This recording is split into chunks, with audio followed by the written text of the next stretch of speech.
जो हमारे हिंदुओं को मारा गया उसके ऊपर प्रेमानंद महाराज जी ने क्या बोला है, ध्यान से सुनिएगा और कमेंट में राधे राधे जरूर लिखना।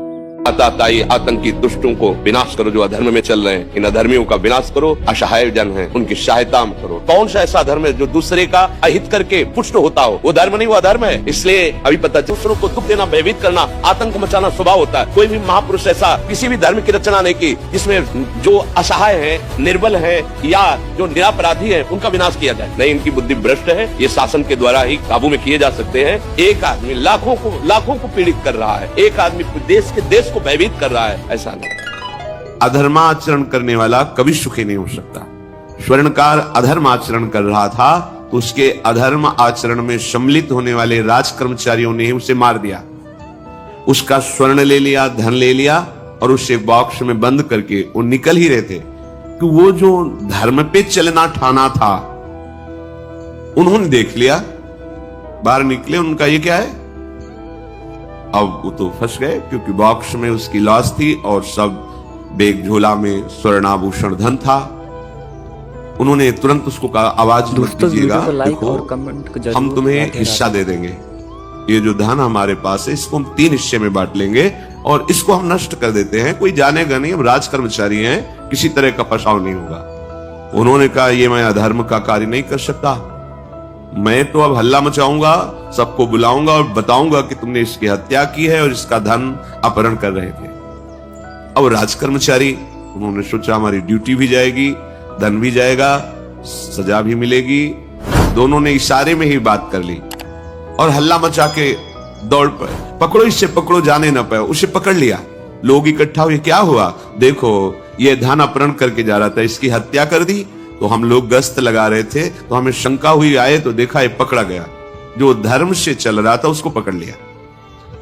अब तो प्रमाण, राज कर्मचारी खुद गवाही देने के लिए तैयार। उसे बंद किया गया, मुकदमा हुआ। वो बार बार जज के सामने यही कहता था, जिसकी कसम खवाओ हम कसम खा लेते हैं। हमने बिल्कुल ये कार्य नहीं किया, ये लोग ये कार्य कर रहे थे, हमने इनको रोका तो इन्होंने मुझे साझेदारी के लिए, पर मैंने वो स्वीकार नहीं किया तो फिर इन्होंने ऐसा किया। पर उसकी कौन बात माने?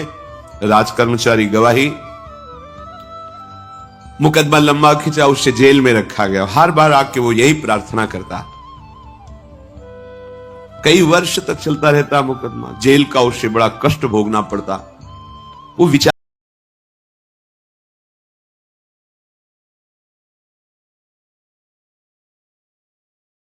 में न्याय नहीं है, धर्म रक्षा नहीं करता, ऐसा लगता है।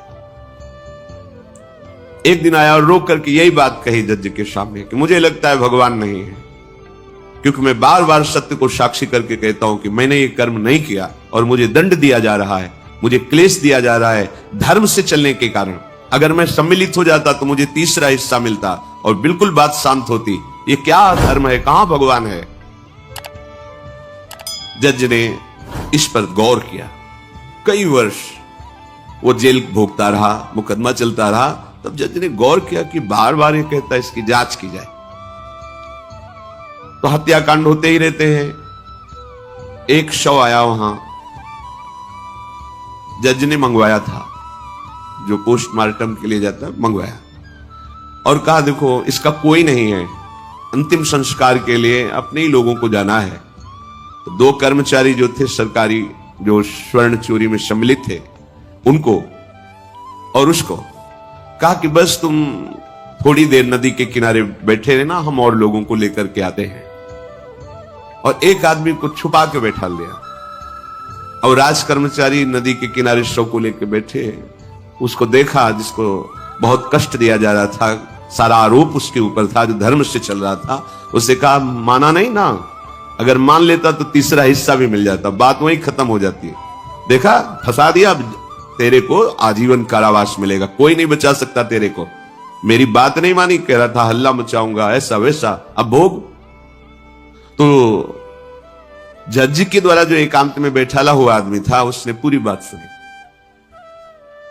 इसीलिए ये नाटक रचा गया था।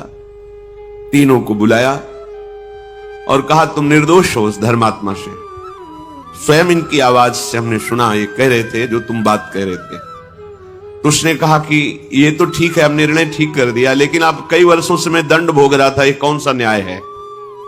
किस अपराध के कारण? मैं तो धर्म से चल रहा था, इसमें किंचन मात्र मेरा कोई अपराध नहीं था, कि कई वर्ष से मैं सजा क्यों भोग रहा था? बार बार प्रताड़ना, नाना प्रकार के कष्ट क्यों भोगा मैं?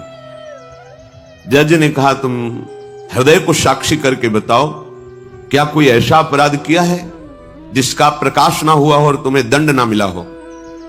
हम अब उसका कोई दंड थोड़ी तुम्हें देंगे, लेकिन तुम्हारे अंदर जो भगवान के प्रति आरोप है उसका निराकरण हो जाएगा। उसने कहा, हाँ, यौवन अवस्था में मैंने किसी स्त्री को ऐसा ऐसा, और वो विरोध करने पर भी उसे मार दिया और आज तक बात कोई प्रकाशित नहीं हुई। तो बोले, फिर भगवान को क्यों दोष देते हो? वो कर्म तुम्हारा दंड अगर मिल जाता तो नष्ट हो जाता, वो कर्म सुरक्षित है। उसी कर्म ने तुम्हें यहां अधर्म ना होने पर भी फंसाया और देखो तुम्हें भोगना पड़ा।